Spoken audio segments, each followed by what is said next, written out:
सुप्रभात पिलामाने समस्त शिशु भाई भौणी को यही भूगोल कालांश स्वागत तथा अभिनंदन। आशा करे तुम्हें माने समस्ते भलरे थिबो। आज आमे षष्ठ श्रेणी भूगोल विषय चतुर्थ अध्याय पृथ्वीर गति वस्तुनिष्ठ प्रश्न उत्तर किछि आलोचना करिबा। 1 नंबर प्रश्न, निम्नलिखित ठीक उक्ति पाखरे ठीक चिन्ह और भूल उक्ति पाखरे भूल चिन्ह दियो।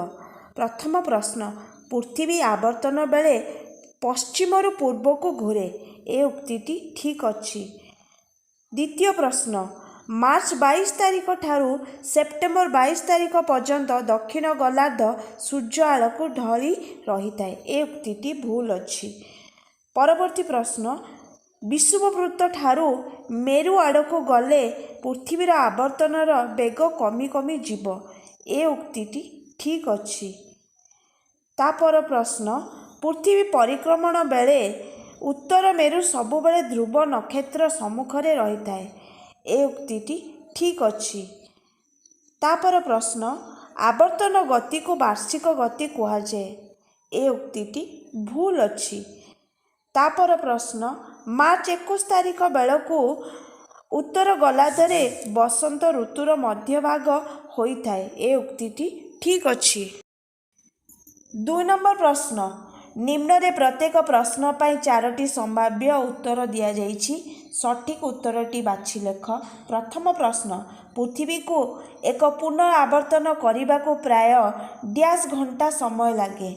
ऑप्शन गुड़िक है क 24, ख 18, ग 20, घ 12। सठिक उत्तर होचे 24। परवर्ती प्रश्न, पृथ्वीर डैश गति जोगु दिन और राति हुए। ऑप्शन गुड़िक है क परिक्रमण, ख आवर्तन, ग वार्षिक, घ सरल रैखिक। सठिक उत्तरटी होची आवर्तन। परवर्ती प्रश्न, सूर्य पृथ्वी ठारू डैश गुण बड़। ऑप्शन गुड़िक है क 1300, ख 13,000, ग 13 लक्ष, घ 13 कोटी। सठिक उत्तर होची 13 लक्ष। परवर्ती प्रश्न, डैश तारीख रे दिन राति समान हुए। ऑप्शन गुड़िक है क मार्च 21 सेप्टेम्बर 23, ख डिसेम्बर 22 मार्च 21, ग जून 21 सेप्टेम्बर 23, घ सेप्टेम्बर 23 डिसेम्बर 22। सठिक उत्तरटी होची मार्च 21 सेप्टेम्बर 23। ता परवर्ती प्रश्न, अधिवर्ष साधारणतः डैश मासरे पड़ी थाए। ऑप्शन गुड़िक है क नवेम्बर, ख डिसेम्बर, ग जानुआरी, घ फेब्रुआरी। सठिक उत्तरटी होची फेब्रुआरी। परवर्ती प्रश्न, डिसेम्बर 22 तारिख दिन डैश होइथाए। ऑप्शन गुड़िक है क दक्षिण गोलार्धरे राति सान, ख उत्तर गोलार्धरे राति सान, ग उभय गोलार्धरे दिन राति समान, घ दक्षिण गोलार्धरे बसंत कालर मध्य भाग। सठिक उत्तरटी होची उत्तर गोलार्धरे राति सान। परवर्ती प्रश्न, डैश तारीख रे सूर्य मकर क्रांति रो ठीक सम्मुखरे थांती। क डिसेम्बर 21, ख डिसेम्बर 22, ग डिसेम्बर 23, घ मार्च 21। सठिक उत्तरटी होची डिसेम्बर 22।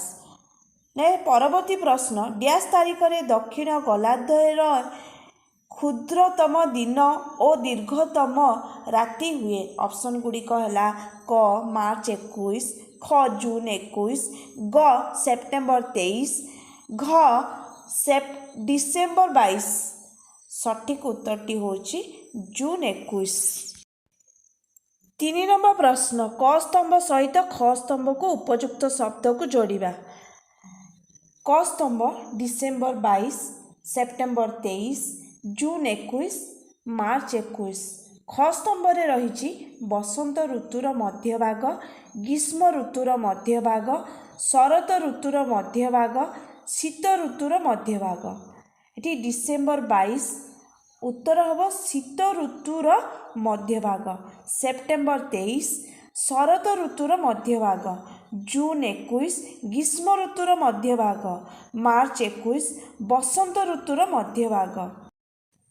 नेक्स्ट परवर्ती प्रश्न स्तंभ मिलनर क स्तंभ रे मकर क्रांति, कर्कट क्रांति, दिन और राति, विषुवरेखा, ऋतु परिवर्तन। ख स्तंभ रे परिक्रमण, आवर्तन, उत्तर गोलार्ध, दक्षिण गोलार्ध, मूल समाक्ष रेखा।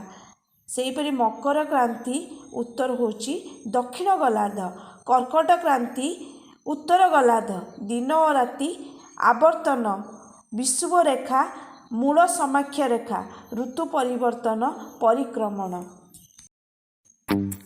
भिडियोटी पूरा देखिथिबारु समस्त भाई भौणी को धन्यवाद। केतोटी प्रश्नर उत्तर जानिथिल, केतोटी प्रश्नर उत्तर जानि नथिल, कमेंट बॉक्स रे लिखि जणाइबा।